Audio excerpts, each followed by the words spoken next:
Angron s'élança vers ses adversaires qu'il déchiquetait un à un avec une violence inouïe. Du sang pour le dieu du sang, des crânes pour le trône de crâne. Malgré les balles et les nombreux trous dans sa chair, il continuait de faire un carnage.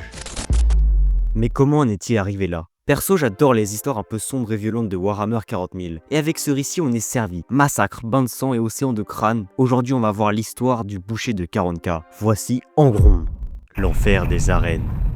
Quand Angron atterrit sur Nuceria, sa planète d'origine, il fut immédiatement capturé et on l'emmena dans une arène de gladiateurs. Ouais, elle rigole pas sur Nuceria. Dans l'arène, il y avait une colline et de l'acide qui montait. Les gladiateurs devaient donc se pousser les uns les autres pour survivre. Bien sûr, Angron fut le dernier survivant, mais la mort inutile des autres le dérangea fortement.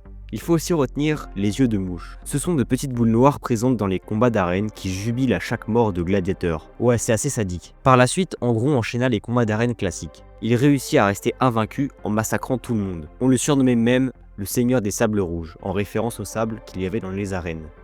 Il eut pour mentor un vieux gladiateur, Onomus. Bon, le prénom est un peu compliqué. Il lui insuffla son projet de révolte. Mais comment Angron est-il tombé dans cette addiction au massacre? La naissance du boucher.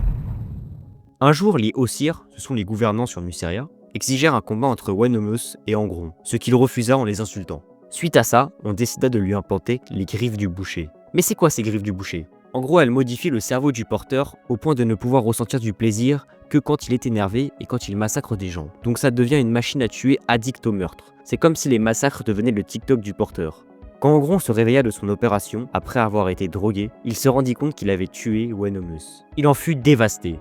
Angron décida alors de mener une révolte. Elle fut décrite comme un océan de sang. Il arracha les portes de l'Orgon, il attaqua ceux qui les retenaient captifs avec ses chaînes, mais la fureur d'Angron devint inarrêtable lorsqu'il trouva les Ossirs qui le supplièrent alors de les épargner. Il les trucida. Ils brûlèrent les places fortes et repeignirent tout en rouge sur leur chemin. L'armée d'Angron se fit appeler les dévoreurs de cités. Le temps passa, et au bout d'un moment, il ne restait plus beaucoup de révolutionnaires vivants. Ils rencontrèrent alors le Ossir qui contrôlait les yeux de mouche et qui se moquait de chaque mort des amis d'Angron. Le jeune primarque le chargea rempli de fureur et commença à le déchirer. Mais le temps s'arrêta pour Angron. L'empereur se présenta à lui. Il l'emmena de force dans le vaisseau de l'armée de Space Marines qu'il devait commander. Ses camarades moururent tous dans d'atroces souffrances et Angron ne le pardonnera jamais à l'empereur. D'ailleurs, l'empereur aurait pu éviter tout ça s'il avait suivi la vidéo de Exterminatus and Shield. Donc abonne-toi pour sauver l'humanité. Bref, maintenant que Angron commande sa légion, comment va-t-il la transformer en un vrai fléau? Les dévoreurs de mondes. Quand il rencontra les capitaines de sa légion, Angron les massacra pour passer sa colère due à la mort de ses camarades sur Nuceria. C'est Kharn, le capitaine de la 8e compagnie, qui réussit à le calmer. Ils décidèrent alors de nommer la 12e légion les World Eaters, en référence aux dévoreurs de villages.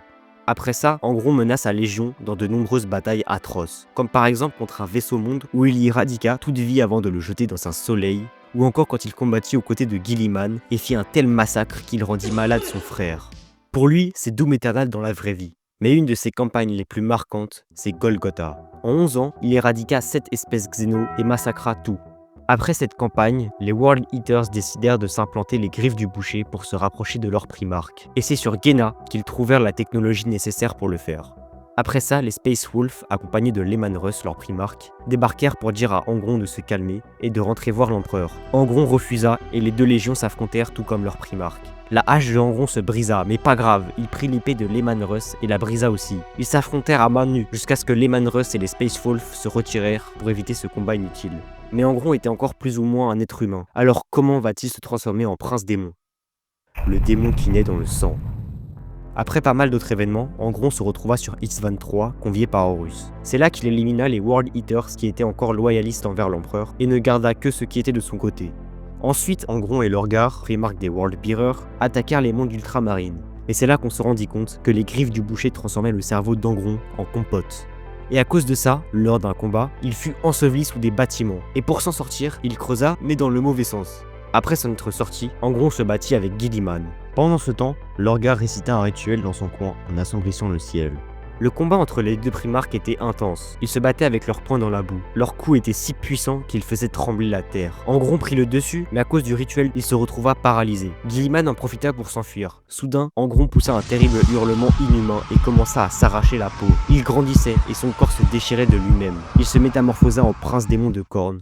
Ce qui était le vrai but du rituel de Lorgar. Il avait une peau rouge et faisait bouillir les mares de sang à ses pieds. Cette transformation le sauva des griffes du boucher, mais il était totalement corrompu. Il fut attaché dans son vaisseau et demanda un trône fait de 300 crânes. Par la suite, ce fut au tour de sa légion de vouer allégeance à Khorne. Puis Horus demanda à Angron de l'assister pour le siège de Terra. Sur la capitale de l'Imperium, il déchaîna sa rage en massacrant tout ce qui se trouvait sur son passage. Il fut bombardé, mais recolla ses morceaux d'os et de chair tombés et repartit au combat. Enfin, il croisa Sanguinius qui venait de tuer le démon majeur de Khorne, Kabanda, et un combat s'engagea. Les deux épées des primarques se frappaient violemment, mais à un moment, Sanguinius se fatigua, et Angron en profita pour le trancher avec sa lame. Malheureusement, il tomba en plein dans un piège, et le grand ange commença à arracher les griffes du boucher de la nuque de Angron. Il le projeta par terre et écrasa sa tête contre le sol. Il le renvoya dans le warp auprès de Khorne. Angron y restera longtemps avant de revenir au 41e millénaire pour faire un maximum de carnage. Merci d'être resté, commente massacre si t'es encore là. Ici c'est ma vidéo sur Sanguinius, donc va la voir. Sur ce, abonne-toi, like et fais-moi coucou en commentaire. C'était Exterminatus and Chill. Tchuss!